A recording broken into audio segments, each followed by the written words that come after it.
kamano nikech japuonjre ka gino yudo omenda mano mar help ka no supply bende paro ni ber ka bende inyise ni en band mane ma oseketi.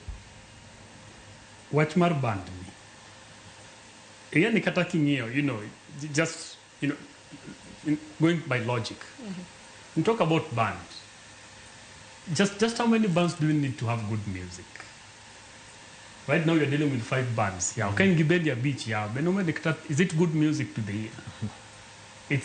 It's unfortunate that you're dealing with this, and that is what we keep talking about. Nikechingeni, iband nithindogi, and the parameters you're using have no scientific basis.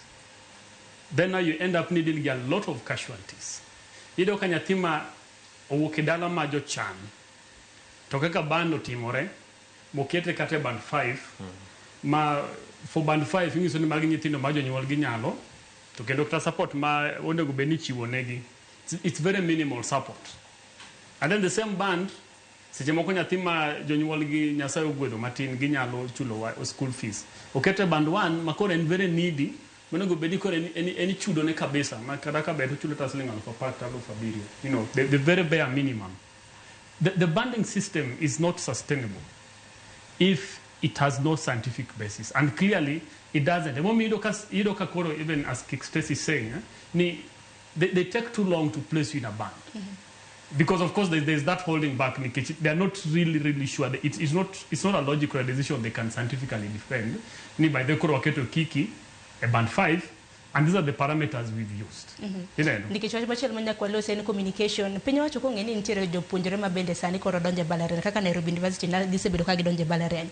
Mar mondo mi janyuol ng'e ojipanga, oikre machon. Nikech kinase apply for help, igeno ni bro bedi kimi help kuom ranyisi kiki. Inirito gi sironyo, iwacho ni rito gi siso mar mondo mi bed placed e band. To koro ni akere kiki kata mna kidhi bedo placed kata uyo. Dong neno kuwinjo ka jowete gi osedonje school.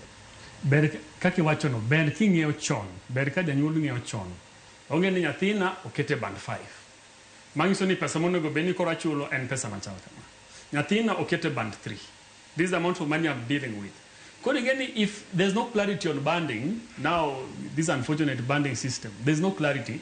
Mangiso ni kata janyuol, ikeni pesa di monego beni korigodo, mon nyathi odonje school. Kata ka poni jonyuol majo chan, kata ka poni kuida luonga nyuola mondo timarambe. Kata rambeni, ikiano nego benu choko pesa di. Is it 50,000? Is it 200,000? So that level of uncertainty.